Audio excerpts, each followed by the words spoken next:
Hey guys, it's time to start chapter 8, and chapter 8 is over geometry. I'm not going to be on the screen for a minute here just because of the fact that there's a lot on the board already that I want you to see.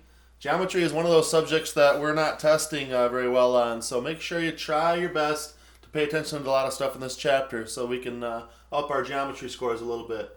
But before we start, I want to remind you and refresh your brains about some of the major definitions we're going to need to remember. We need to know what a radius is.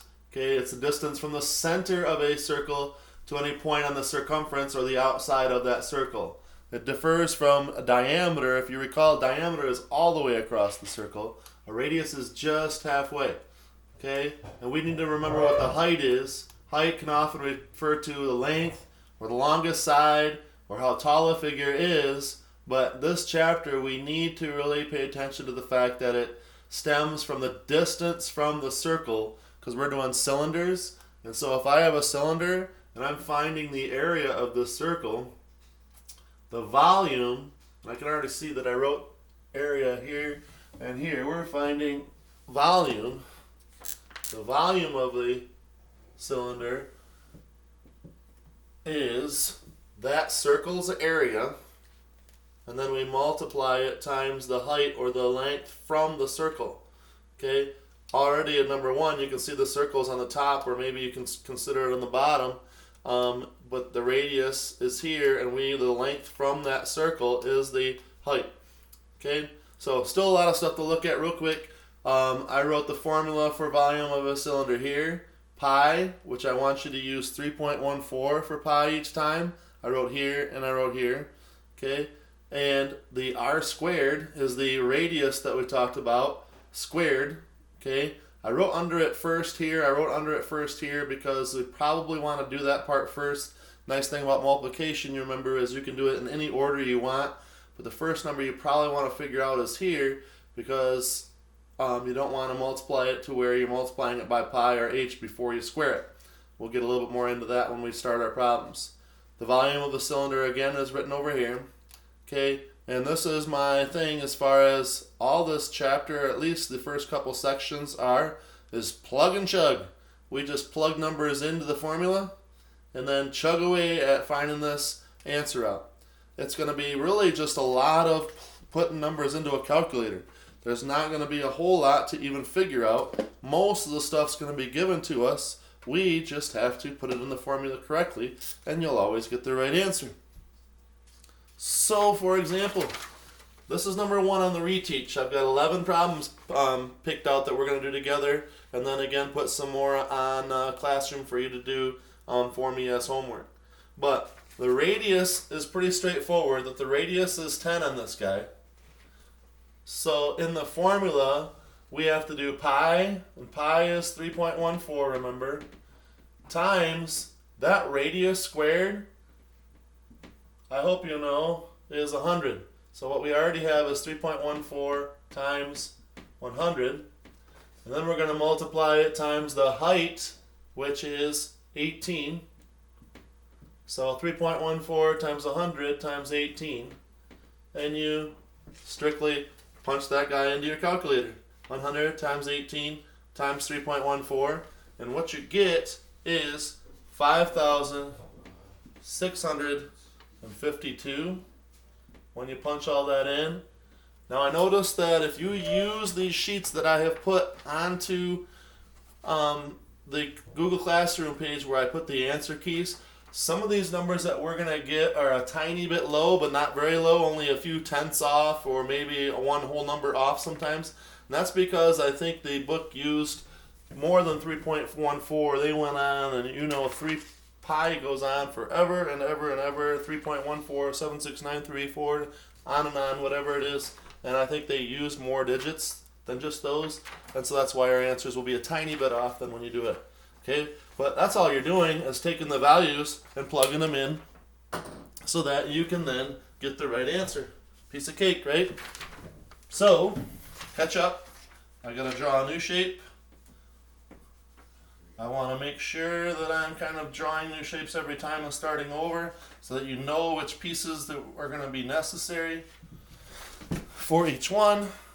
if I look at number 3 on the reteach, still on the reteach one, okay, if I didn't clarify, it's the one that looks like this, says reteach on the top, okay, this one says, or looks like you've got a little bit more oblong cylinder, looks something like this, okay, and they tell you the radius from here to here is 2, so that's given to us from here to here, that's also 2, and we're given our radius, we're given our height, and we always know what to use for pi. But this guy right here, remember we have to square. And 2 squared is 4. And I'm going to try to get in the habit of making sure you do that part first. Okay? Then you can do the others in either order you want. That's the nice thing about multiplication. I can multiply it by pi, or I can multiply it by h next. As long as I do both of them, I can say times 3.14 now, that's my pi. And I can say multiply that by 2 now, because that's my h. And when I do this, and I type that into your calculator, I'm going to give you a couple seconds to type that into your calculator, you should know that you get 25.1. About. Okay, I think it might even be 25.12 or something like that, but we can round off to the tens place, and that's what you get. That one was fairly simple just because the numbers were so small. But I'm going to do number 6 now. And they try to trick you on number 6. And they will do this on several of these. But we're just given, for number 6, no picture. We're given a diameter. Which remember, we don't even like that term right now. We're given a diameter is 3.4. And then we're given a height, which is 1.25. So, if the diameter is 3.4, okay, then we should know, or can find out by dividing that by 2, the radius must be 1.7. Okay, all I did was take 3.4 and divide it in half, because a radius is halfway across, and I even put a red no up here. You don't want to go all the way across for that measurement, you only want halfway. So now I have my radius, now I have my height, and I can just plug away. I have to take the 1.7 and I square it.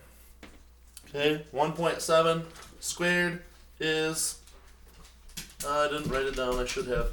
Let me do it on my calculator real quick. 1.7 times 1.7 equals 2.89. This part right here is 2.89. Right? That's 1.7 squared. Then I'm going to multiply it by pi. And I've got to multiply it by the height of 1.25. And when you plug all that into your calculator, do that as I wait just a second to tell you what the answer should be. It is approximately 11.3. Okay, that's the problems I want to do on the reteach for you.